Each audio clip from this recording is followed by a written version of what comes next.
Hey y'all, welcome back to Shauna XOXO, and in this video I'm just going to go over a few tips and tricks, some beginner tips, some ways you can deal with real clientele. I'm just going to be talking about a lot of different ways you guys can expand your business as a beginner nail tech. And stay tuned. Hey y'all, don't forget to like, comment, and subscribe to my channel. I want you guys to always understand that bell notification is there, so click it so every time I upload, you can see it right on your channel. Okay, let's start with the first thing. I'm going to actually start with the rude clients. Okay, so I'm going to actually give you guys a little backstory. So I accepted a client. She is also a beauty professional, so we're both in the beauty industry, and we really vibed during our session. She loved her nails, everything like that. Now it's about time for her filling. It's about 2 weeks later, and she books her appointment for her filling. And for me, in order for me to accept any new clientele, you have to pay a deposit. I don't play that, not whatsoever. So once she paid her deposit, it was like, okay, where's the deposit? Okay, and then she never gave me the deposit, so her appointment went declined. Okay, so from there, I feel like she felt some type of way or something like that. I'm not sure, but she went on social media and tried to bash my stuff. And it's one thing that I don't do, and that's kind of bashing what I built, because at the end of the day, we supported each other. So it was a weird situation to be caught up in, but she definitely did some things that I would probably never do to anyone. And things could have been resolved through simple communication, a simple text, a simple call, you know what I'm saying, a simple even message on Messenger, and I would have definitely responded. And I just want you guys to really understand that you're going to come across people that you don't mesh with, that's not going to like your work. They're going to try to bash you and destroy you, because obviously misery loves company, and there's nothing you can do about that.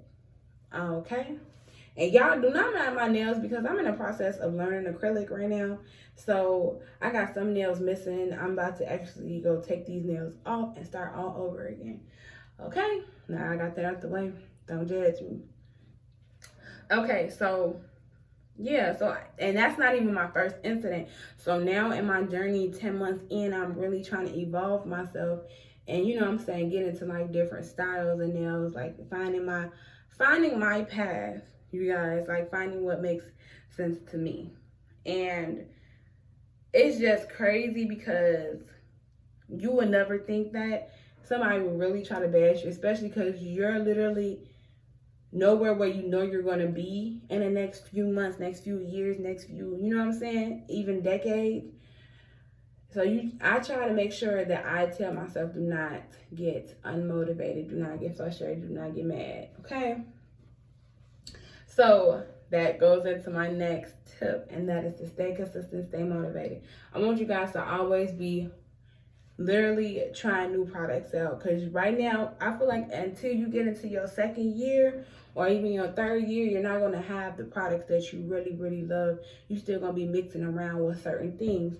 You might know what brands you like, you might know what kind of styles you like, but you still will be working on certain things. Okay, so with me personally, I'm just looking for new products right now that's going to help with the look of my nails.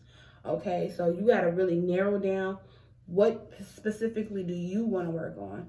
Go through your Instagram, go through your Facebook, go through your nail pictures in your phone, and just look at all your sets. Zoom in, look in the cuticles, look at everything. And that will literally give you a good gauge on what you need to work on. You see what I'm saying? If you have a favorite nail tech that you know will respond to your DMs or your questions or whatever, send them a picture and ask them, what should I work on? Maybe you'll get a response, and they'll say, okay, work on cuticle area, making sure it's smooth and clean and all that. You know what I'm saying? So it's just understanding where your flaws are at and identifying the problem and fixing it. You feel me? And that's exactly what I'm doing with my brand right now. Okay, so we're gonna move on to the next section, which is I want you guys to basically be branding yourself.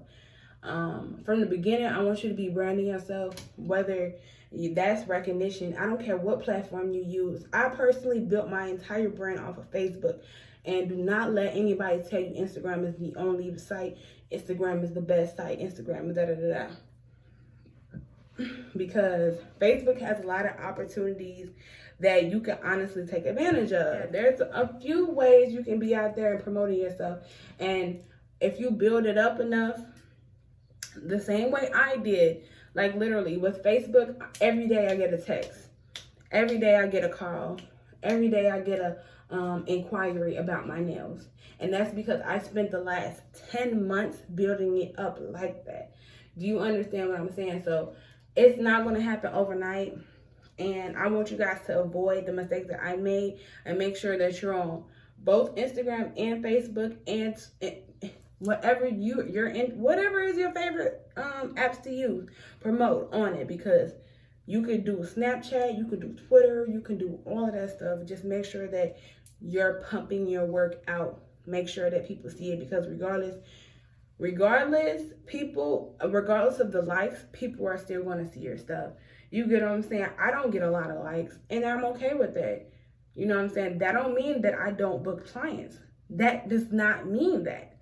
And that's where a lot of people don't understand, because every day I post a set, but I don't get a lot of likes. Just because they don't like the photo don't mean they won't be in your DMs. They won't be in your messages. So remember that. Also, the next tip I want to give you guys is to honestly make sure that you're always evolving. Make sure that you're buying new products. And that's what I basically mean. Like, you guys are constantly just going to be buying products. You're going to be spending money. And right now, nail tips are like $20. Okay? Right now, nail lamps are like $60. And prices are going to change. So depending on when you're watching this video, it may be true or false. But things are starting to rise. And that is one thing that I want you guys to understand, that as things rise, you have to take that into consideration of your business. You have to take that into consideration of your clients. You get what I'm saying? So always be trying to still buy new things. Make sure you're setting away money from your actual sets. I don't care if you're doing $15 sets, $20 sets, $30 sets. Make sure you're putting whatever percentage away for your supplies and your savings or your pocket money. I don't care. You get what I'm saying? But always be saving. Always try to buy new things, and always try to grow from your experiences with people, because you're going to get it. The more and more you push for your goals, you're going to get more and more hate. You're going to get things like people reporting your post. So just be prepared for all of that love bugs, and just understand that if you have any questions, anything, I'm telling you guys, my Instagram will be down below, my Facebook will be down below, my Snapchat will be down below. Okay, like, I am literally giving y'all everything. I am wanting you guys to succeed, and I want you guys to be here with the journey that I'm about to literally basically expose myself in my nail journey. So stay tuned, and I'll see you guys in the next video.